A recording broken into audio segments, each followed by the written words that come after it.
بسم اللہ الرحمن الرحیم۔ گمنام ہیرو کے معزز ناظرین السلام علیکم۔ آئیے چلتے ہیں کہانی کی طرف۔ اور پھر میری توقع کے عین مطابق 8 بجنے سے نصف منٹ قبل کار کا بونٹ اٹھا دیا۔ مطلوبہ شخص سامنے آ چکا تھا، اس لیے تردد کی کوئی ضرورت نہیں تھی۔ میں تیزی سے اس کے قریب پہنچا تو وہ ریڈیٹر کا ڈھکن ہٹا کر اس میں پانی کا جائزہ لینے میں مصروف تھا۔ فاضل ٹائر ڈھونڈ رہے ہو؟ میں نے قریب پہنچ کر اس کے شانے پر ہاتھ رکھتے ہوئے نرمی سے کہا۔ میرا لمس محسوس کرتے ہی وہ بھڑک کر پلٹا تھا۔ نگاہیں چار ہوتے ہی اس کی آنکھوں میں میرے لیے شناسائی کی جھلک پیدا ہوئی تھی۔ پھر وہ سرسراتی ہوئی آواز میں بولا، ارے ڈینی دادا، تم یہاں؟ اس نے بھرپور اعتماد کے ساتھ میرا نام لیا تھا اور میرا دل اچھل کر حلق میں آ گیا۔ میں نے تو کافی دن پہلے سنا تھا کہ تم کسی مقابلے میں کام آ گئے تھے۔ لمحے بھر کے لیے میں چکرا کر رہ گیا۔ میرے ذہن میں پہلا خیال یہی آیا تھا کہ جس اعتماد کے ساتھ اس نے مجھے شناخت کیا تھا، اسی اعتماد کے ساتھ میں اس کے قیاس کی تردید کر دوں۔ وہ یقیناً زیر زمین دنیا کا کوئی پرانا پاپی تھا جو کبھی مجھ سے مل چکا تھا۔ میں تو اسے یکسر فراموش کر چکا تھا، لیکن میرا نام اس کے حافظے میں محفوظ تھا۔ وہ جو کوئی بھی تھا، کم از کم دلدار آغا کے ساتھیوں یا ہمدردوں میں سے نہیں تھا، ورنہ بصورت دیگر اس کے مافیا والوں سے کاروباری مراسم نہ ہوتے۔ اس لیے میں نے اس سے بات کرنے کا فیصلہ کر لیا۔ زندہ ہوں اور تمہارے سامنے ہوں، میں نے مسکراتے ہوئے کہا، لیکن میں شرمندہ ہوں کہ تمہیں اب بھی نہیں پہچان سکا۔ تمہیں اپنا تعارف کرانا ہوگا۔ میرا خیال تھا کہ تم نے پہچان کر ہی مجھے چھیڑا ہے۔ مجھ سے ہاتھ ملاتے ہوئے اس نے مضطربانہ انداز میں میرے عقب میں دیکھتے ہوئے کہا، تعارف میں ذرا وقت لگے گا اور اس وقت میں مصروف ہوں۔ پھر کسی وقت ملاقات ہوگی تو باتیں کریں گے۔ یہاں میں کسی کا انتظار کر رہا ہوں۔ اس پر اپنے 8 بجے والے ملاقاتی کی فکر سوار ہو رہی تھی، اس لیے وہ جلد از جلد مجھ سے پیچھا چھڑانا چاہ رہا تھا۔ شاید اسے یہ خیال بھی رہا ہو کہ کہیں میری وجہ سے اس کا ملاقاتی اس سے ملنے کا ارادہ ہی نہ ترک کر دے۔ کس کا انتظار کر رہے ہو؟ میں نے اس کی الجھن سے لطف اندوز ہوتے ہوئے سوال کیا۔ اس نے مجھے ملامت امیز نظروں سے گھورا۔ دوسروں کے معاملات میں اتنی دخل اندازی اچھی نہیں ہوتی، تمہیں اپنے کام سے کام رکھنا چاہیے۔ اس کے تیبروں میں جارحانہ رنگ جھلکنے لگا تھا، اس لیے میں نے جیب سے نکال کر وہ پھٹا ہوا رکا اس کی طرف بڑھا دیا جسے دوسرے ٹکڑے سے ملا کر میری شناخت ہونی تھی۔ میرے ہاتھ سے کاغذ لیتے ہی اس کے ہونٹوں سے بے اختیار ایک گہرا سانس آزاد ہو گیا۔ تو یہ بات ہے، تو تمہیں بن بلایا مہمان سمجھ کر زبردستی رخصت کرنے کے بارے میں سوچ رہا تھا۔ بات کرتے ہوئے اس نے اپنی جیب سے ہی اسی کا کاغذ سے پھاڑا ہوا دوسرا حصہ نکالا اور دونوں ٹکڑوں کو ایک دوسرے سے ملانے کے بعد موڑ کر جیب میں رکھ لیا۔ اگلی بار کا ٹوکن یہ ہوگا۔ اس نے دوسری جیب سے 2 روپے کا ایک نوٹ نکال کر بے پرواہی سے پھاڑا اور اس کا ایک حصہ مجھے تھما دیا۔ کہاں ملنا ہوگا؟ میں نے نوٹ کا پھٹا ہوا حصہ احتیاط سے جیب میں رکھتے ہوئے سوال کیا۔ یہ تمہارے اوپر والے کو بتایا جائے گا، وہ سنجیدگی سے بولا۔ تم آج پہلی بار آئے ہو؟ سینڈو پورے پروٹوکول سے واقف تھا۔ معلوم ہوتا ہے کہ اس کی چھٹی کر دی گئی ہے۔ اپنی بات پوری کرتے ہوئے اس نے اپنی کار کی ڈرائیونگ سیٹ کا دروازہ کھولا اور مضبوطی سے پیک کیا ہوا ایک چوکور پیکٹ میری طرف بڑھا دیا۔ ہینڈز اپ۔ اسی لمحے آس پاس کی کئی گاڑیوں کی اور سے متعدد تحکمانہ آوازیں سنائی دیں اور وہ پیکٹ میرے ہاتھ سے چھوٹ کر پختہ فرش پر گر گیا۔ میں جب ادھر آیا تو اس شخص کی نیلی سبق کے آس پاس کوئی بھی موجود نہیں تھا۔ پھر پتہ نہیں وہ چاروں مسلح آدمی کہاں سے نکل پڑے تھے۔ میرے ساتھی نے نوواردوں کے حکم کی فوری تعمیل کی تھی۔ میں نے اپنے ہاتھ سر سے اوپر اٹھاتے ہوئے گردن گھما کر قرب و جوار کا جائزہ لیا تو صورتحال سمجھ میں آ گئی۔ شاید وہ چاروں گاڑیوں میں چھپ کر موقع کا انتظار کر رہے تھے اور لین دین مکمل ہوتے ہی دروازے کھول کر باہر آ گئے تھے۔ ان چاروں کے ہاتھوں میں پستول دبے ہوئے تھے۔ ان کے چہروں کی ساخت اور نرمی سے ظاہر ہو رہا تھا کہ وہ پیشہ ور لٹیرے نہیں تھے، لیکن ان کے سادہ لباس میرے ذہن میں الجھن پیدا کر رہے تھے۔ وہ جگہ ہنگاموں سے قدرے دور ایک ایسے گوشے میں تھی کہ جب تک ریوالور نہ دیکھ لیے جاتے یا کوئی فائر نہ ہوتا، کوئی بھی اس طرف متوجہ نہیں ہو سکتا تھا۔ غنیمت یہ تھا کہ سینڈو میرے ساتھ آیا تھا اور میرے کام کی نوعیت سے پوری طرح واقف تھا، اس لیے وہ مجھے بچانے کے لیے کوئی مؤثر کارروائی کر سکتا تھا۔ خبردار، جو کوئی بھی شرارت کرنے کی کوشش کی۔ ان میں سے ایک نے باروب لہجے میں کہا، اس وقت تم دونوں سینٹرل ایکسائز والوں کی حراست میں ہو۔ باری سڑک پر پڑا ہوا پیکٹ احتیاط سے اٹھا لو، اس پر ان دونوں کے فنگر پرنٹس موجود ہوں گے، وہ ضائع نہیں ہونے چاہیے۔ صوبائی آبکاری والوں کا کام مرکز والوں نے کب سے سنبھال لیا؟ میں نے ان پر اپنے اعتماد کا اظہار کرنے کی نیت سے خوش دلی سے کہا۔ یہ بتا دوں کہ اس پیکٹ یا کار سے میرا کوئی تعلق نہیں ہے، میں تو اس بیچارے کو ٹائر بدلنے میں مدد دینے کے لیے ادھر آیا تھا۔ کہ تم لوگوں نے دعویٰ بول دیا۔ یہاں چہکنے کی ضرورت نہیں، افسر نما شخص نے تیز لہجے میں کہا۔ ہمیں معلوم تھا کہ آج گڑبڑ کے بعد شہر میں امن و امان کی صورتحال خراب ہے تو تم لوگ بھرپور فائدہ اٹھاؤ گے۔ یہ کالیا پچھلے 10 دن سے ہماری نظروں میں ہے اور آج یہ رنگے ہاتھوں پکڑا گیا ہے۔ ہم اس سے کھایا پیا تک اگلوا لیں گے۔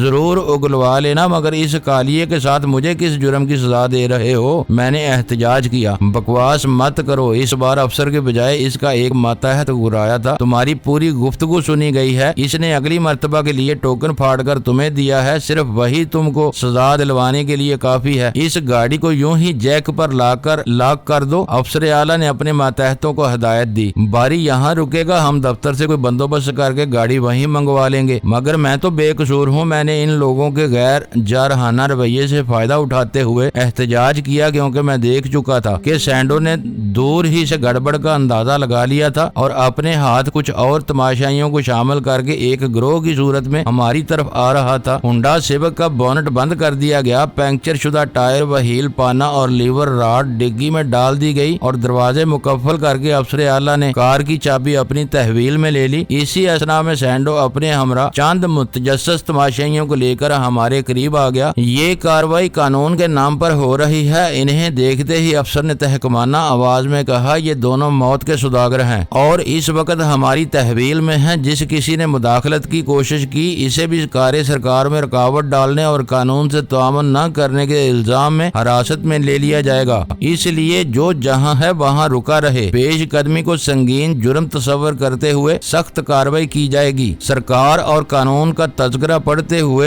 ہوئے تماشائیوں کے قدموں میں زنجیر بن گیا۔ ان میں سینڈو سب سے آگے تھا۔ وہ بہت مضطرب اور متجسس نظر آ رہا تھا۔ کچھ پتا نہیں کہ یہ کون لوگ ہیں جو ہمیں اغوا کرنے پر تلے ہوئے ہیں۔ میں نے سینڈو کو آگاہ کرنے کی نیت سے رکے ہوئے مجمع سے فریادی انداز میں خطاب کرتے ہوئے کہا، ان کا دعویٰ ہے کہ یہ سینٹرل ایکسائز والے ہیں، لیکن ان کے پاس نہ وردی ہے نہ شناختی کاغذات، ہتھیار تو چور ڈاکو بھی لیے پھرتے ہیں۔ بکواس بند کرو ورنہ مار مار کر سور بنا دیں گے۔ ان میں سے ایک گرایا اور پھر ہمیں قریب ہی کھڑی ہوئی کھلی ہوئی گاڑیوں کی طرف دھکیلا جانے لگا۔ میرے لیے وہ میری زندگی کا تلخ ترین تجربہ تھا، کیونکہ پولیس یا کسی اور سرکاری محکمے سے میرا کم ہی واسطہ پڑا تھا، لیکن مافیا میں شرکت کے بعد پر پردے نکالنے کے چکر میں گردش میں آ گیا تھا۔ اگر میں نے حبیب جوانی سے بلا وجہ بحث نہ کی ہوتی تو اس وقت میری بجائے سینڈو اس مرحلے سے گزر رہا ہوتا اور میں کہیں اور چین سے بیٹھا ہوتا۔ ان کی دونوں گاڑیوں پر سرکاری نمبر پلیٹیں تھیں، جس کا مطلب تھا کہ وہ جھوٹے نہیں تھے، ہم 2 تھے اور گاڑیوں کی نگرانی پر چھوڑے جانے والے آدمی کے بعد ان کی نفری کل 3 رہ گئی تھی۔ اس لیے بیک وقت دونوں گاڑیوں کا استعمال ممکن نہیں تھا۔ انہوں نے اپنی بھی ایک گاڑی مکفل کر کے وہیں چھوڑ دی، دوسری میں ہم 5 اس طرح سوار ہوئے کہ ان لوگوں کو دھوکہ دے کر کوئی مدافعانہ کارروائی کرنے کا امکان باقی نہیں رہا تھا۔ رہی صحیح کسر آہنی ہتھ کڑیوں نے پوری کر دی جو اگنیشن آن کرنے سے قبل ہمارے ہاتھوں میں پہنا دی گئی تھی۔ تم لوگ میرے ساتھ ظلم کر رہے ہو۔ گاڑی کے حرکت میں آتے ہی میں نے احتجاج کیا، مجھے تو اس کالیے کا نام بھی معلوم نہیں جس کے ساتھ تم مجھے لیے جا رہے ہو، لیکن اسے تمہارا نام معلوم ہے۔ کار ڈرائیو کرنے والا گرایا، اب خاموش رہو ورنہ کھوپڑی توڑ دی جائے گی۔ یہ کچا آدمی ہے سر جی، کالیے نے پہلی مرتبہ بررائی ہوئی آواز میں زبان کھولی۔ تم مجھ سے معاملے کی بات کرو، اپنے کال سے پھر جاؤ تو میری زبان کٹوا کر کسی نالے میں پھینکوا دینا۔ مکہ ہو جائے تو میرے ساتھ تمہارا بھی کچھ فائدہ ہو جائے گا، ورنہ تم جانتے ہو کہ تم لوگوں نے تو پورا زور بھی لگا لیا تو 2-4 برس سے زیادہ کی جیل نہیں ہو سکے گی۔ ہو سکتا ہے کہ تمہارے مال خانے سے یہ پیکٹ عدالت میں پیش کیے جائے تو اس سے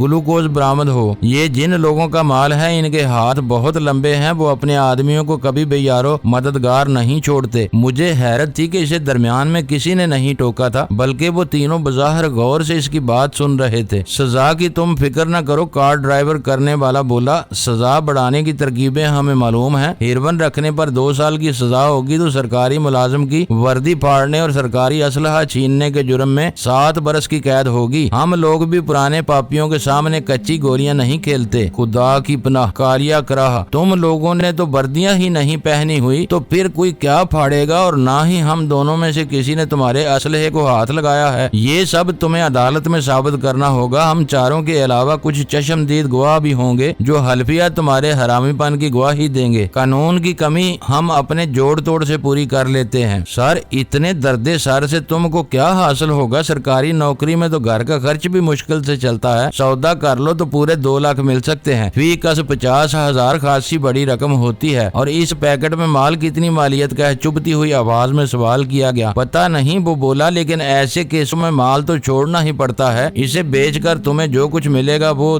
2 لاکھ کے علاوہ ہوگا. یہ سودا کر کے تم گھاٹے میں نہیں رہو گے. مجھے سزا دلوا بھی دی تو محکمہ تمہیں کیا دے گا؟ ترقی باری آنے پر دی جاتی ہے, زیادہ سے زیادہ کچھ سرٹیفکیٹ دے دیا جائے گا. ایسے کاغذ کے چیتڑے نہ تمہارا پیٹ بھر سکتے ہیں اور نہ میرے کاروبار کو نیست و نابود کر سکتے ہیں. کیا پتا کہ میرے جیل سے رہا ہونے سے پہلے ہی میرے بے رحم مالکان تم میں سے کسی سے اپنے نقصان کا بدلہ لے ڈالیں. وہ بڑے شفاق اور بے رحم لوگ ہیں, دشمن کو زندہ چھوڑنا ہی نہیں جانتے. میں تو کرائے کا آدمی ہوں, جیل چلا گیا تو میری جگہ کسی اور آدمی سے کام لینا شروع کر دیں گے. ہمیں تمہارے مالکان ہی کی تلاش ہے, تلخ لہجے میں جواب دیا گیا. تم جیسے کرائے کے ٹٹو تو آئے دن پکڑے جاتے ہیں. جب تم اپنی بولی 2 لاکھ لگا سکتے ہو تو تمہارے مالکان تو کروڑوں کی اسامی ہوں گے. کالیا اس کا مقصد فوراً بانپ گیا اور شاطرانہ لہجے میں بولا, اسامی وہ ہوتی ہے جو سامنے ہو, ان سے جب ان کے آدمی ہی واقف نہیں ہوتے تو تم کیسے ان کا سراغ لگا سکتے ہو؟ یہ بھی ہو سکتا ہے کہ تم مفت میں ہاتھ ملتے رہ جاؤ. میں انہیں ترغیب دلانے کی نیت سے کہا, تم نے سمجھوتا نہ کیا تو وہ لوگ تمہارے کسی افسر کو خرید لیں گے اور تم اس کالیے کو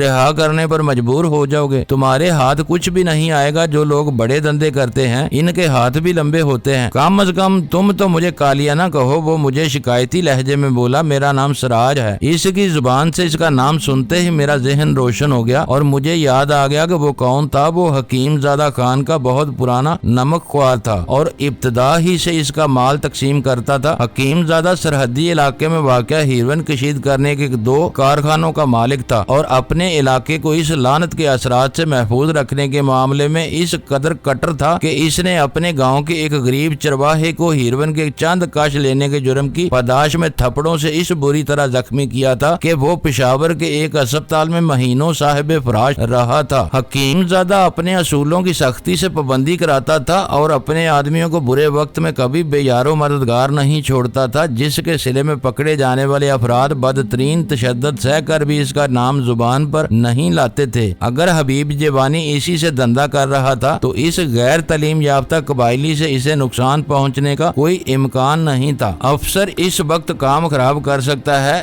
جب واردات کا ڈاکومنٹس نہ ہوا ہو اور معاملات زبانی کلامی چل رہے ہوں. ایک بار تفصیلات سرکاری کاغذات پر آ جائیں تو کوئی کچھ نہیں کر سکتا. میں دیکھوں گا کہ تم دونوں کو میرے چنگل سے کون مائی کا لال چھڑانے کی کوشش کرتا ہے. اس کے طرز گفتگو نے میرے دل میں خوف پیدا کر دیا, مگر میں جانتا تھا کہ کام کرنے والے اپنے لیے ہر جگہ کوئی نہ کوئی راستہ نکال لیتے ہیں جس کا توڑ نیچے والوں کے پاس نہیں ہوتا اور وہ ان کا منہ دیکھتے رہ جاتے ہیں. ان مایوس کن حالات میں مجھے صرف اس بات کی خوشی تھی کہ تنہا اولڈ کلفٹن پہنچ کر اس جال میں نہیں پھنسا تھا بلکہ پوری صورتحال کو بچشمے خود دیکھا تھا اور وہ واپس اپنے طور پر یا حبیب جوانی کے ذریعے میری گلو خلاصی کی کوششوں کا آغاز کر دیتا. شہر میں صبح پھوٹ پڑنے والے خون ریز ہنگاموں کی ہر طرف لہرا رہی تھی. سڑکیں ویران پڑی ہوئی تھی. کلفٹن پہنچنے والے نہ جانے شہر کے کن علاقوں کے باسی. ان کے دنوں پر شہر کی پامالی اور ویرانی ذرا بھی اثر انداز نہیں ہوئی تھی اور وہ اپنی تفریحات میں پوری طرح مگن تھے. ڈیفنس, کالا پل اور تارک روڈ کے علاقے سے گزرتی وہ کار سوسائٹی کے علاقے میں ایک بڑے بنگلے میں واقع ایکسائز والوں کے دفتر کے احاطے میں داخل ہوئی. وہاں کی روشنیاں جل رہی تھی. دفتر بظاہر ویران نظر آ رہا تھا. بس ایک چبوترے پر